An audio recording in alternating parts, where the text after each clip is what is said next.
This is Murder in the Morning with Tony Bruschi and Stacey Cole.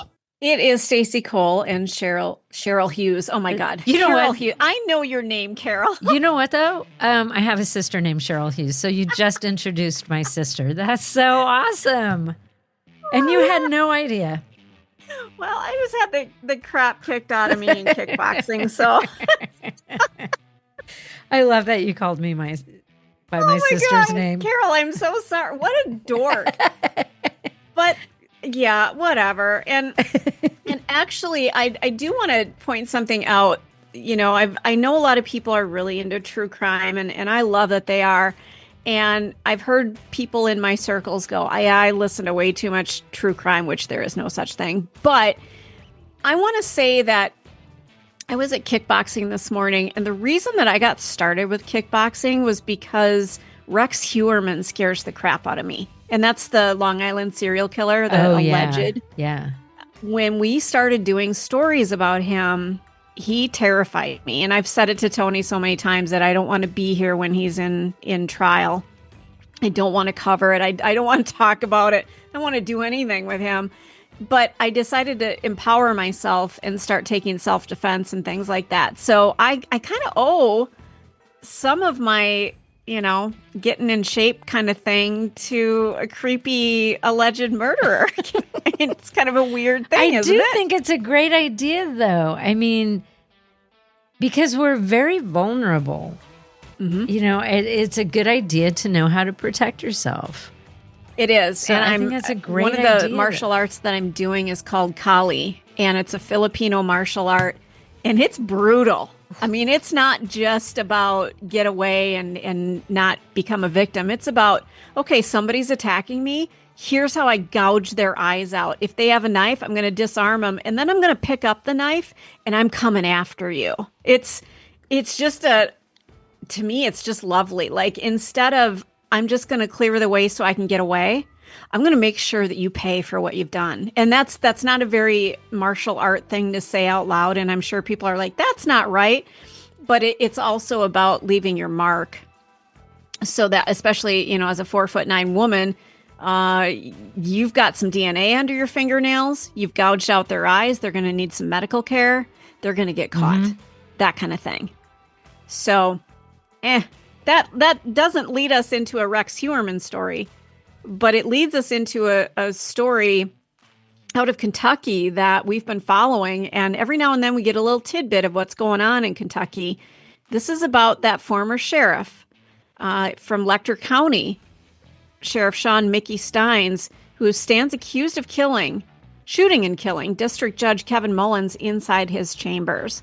And this wasn't some cold, calculated act. His defense is insisting that it was a mental break triggered by fear, stress, and small-town scandal that just might make your jaw hit the floor when you really dig into this. So here's the whole thing. It was caught on video. If you are not up to speed on this story, Mickey Stines, the sheriff, walked into Judge Mullins' office, fired 8 shots at him. Now, that much is undisputed. It's on camera. But what followed is where things really got messy and very unsettling. Stines has pleaded not guilty, and now his attorney, Jeremy Bartley, is laying the groundwork for an insanity defense, saying that the ex-sheriff suffered, boy, I can't talk today, from a mental disease or defect and was also under extreme emotional disturbance when he pulled that trigger. Basically, the defense isn't arguing about what happened. They're arguing about why. And the why has roots in something really dark, and that's why we're following this story. It isn't just somebody snapped and shot somebody. A few days before the shooting, Stines gave a deposition in a case involving one of his former deputies, Ben Fields. That guy, he has been accused of coercing female inmates into sex in exchange for staying out of jail. Now, if you ever watched Orange is the New Black, this is kind of a real-life version, but less scripted and way more disturbing. One of the accusers, Sabrina Adkins, claimed that she was forced to have sex with Field for 6 months inside the judge's chambers. That's the same place the murder took place. According to Bartley, Stines' deposition forced him to answer some very uncomfortable questions about all of it. And afterward, The sheriff allegedly felt like his entire world was closing in, that his testimony had painted a target on his back. He feared that the fallout from the deposition would threaten not just his job or reputation, but the lives of his wife and daughter. Now, when police arrested Stines after the shooting, he reportedly shouted, "They're trying to kidnap my wife and kid." So in his mind, something was really wrong. It's worth noting that the judge, Kevin Mullins, wasn't just some random guy to Stines. They were close friends. As a matter of fact, they had had lunch before this shooting. They went to the street side grill and bar down the street from the courthouse. The two had lunch, the same order, the same table. This is something that they had done for years. They were friends. And then hours later, Stines walks into his office and shoots him on surveillance footage. I still don't quite get it. There's something missing here. Yes. Now, prosecutors are saying that the shooting seemed to come out of nowhere. Now, investigators are digging into another possible motive, jealousy or betrayal. It's been suggested that Stines may have seen his daughter's phone number in Mullins's phone, which sent him into a tailspin. Now, surveillance footage is showing Stines trying to call his daughter from his phone and then using the judge's phone too.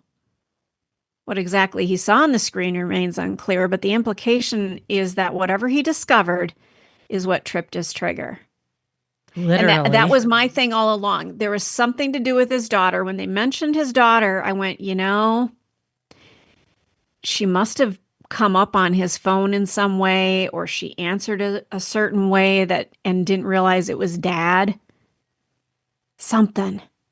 Did something happen at lunch that made him suspicious and made him angry? So he went back to confront him after lunch? I don't know. Yeah, I don't know either. This is just such an ugly case. Sabrina Adkins, the accuser, didn't just name Fields. She's claiming that Mullins has videotapes of, quote, sexual stuff happening in his chambers. I mean, that's a big story in itself. And that's the other thing. So if he was testifying in this other deputy's case, that the other deputy is accused of having sex in this judge's chamber, correct? Mm-hmm. Yeah. So that's like my office and somebody's coming into my office and having sex. I don't think so. So it almost feels like the judge knew. Was he also doing the same thing? Because you just don't go into a judge's chambers and have sex. And the other thing I'm thinking is, okay, so maybe what the judge's schedule is, what's on their docket. They're not going to be in their office. I can go in and use it and they're not going to know. But these judges go back to their office all the time. There's breaks, unscheduled breaks, usually, I think.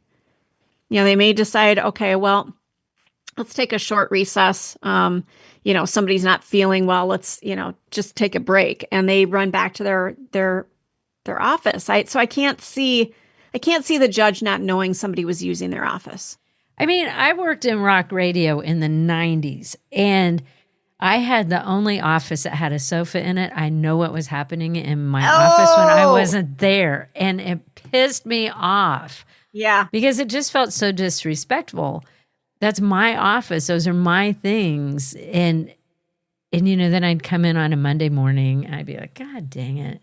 Yeah. I could just tell by I know what happened here. Yeah. And I mean, I worked in rock radio. This is a judge. Yeah. You just don't go into his office and do that unless you have permission.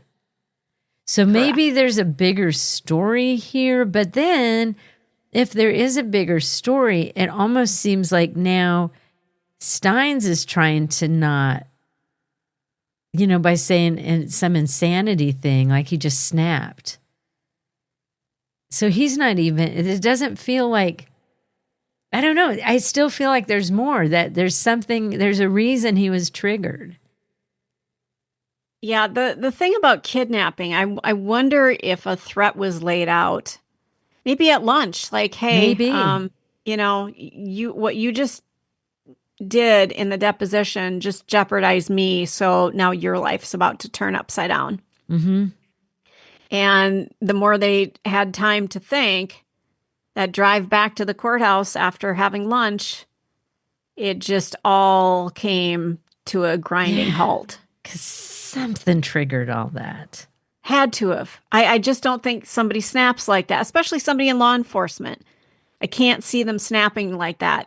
There's some buildup there. Something had to have pressured him to feel like his world was about to crumble and he needed to do something. It's a sad, sad situation all the way around. Because It it is, sounds and like he was a stand-up guy at one time, you know? Yeah. And Yeah. now he's going to be in jail for years.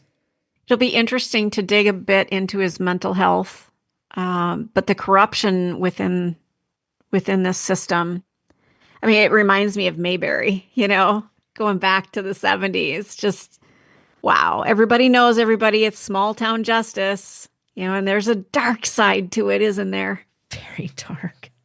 This is the Hidden Killers Podcast. Want more? Start binging on all of our true crime podcasts right now through Apple Podcasts and get an ad-free experience when you sign up to be a True Crime Today Premium Plus member exclusively on Apple Podcasts. More of the Hidden Killers Podcast, dropping soon. Press subscribe now.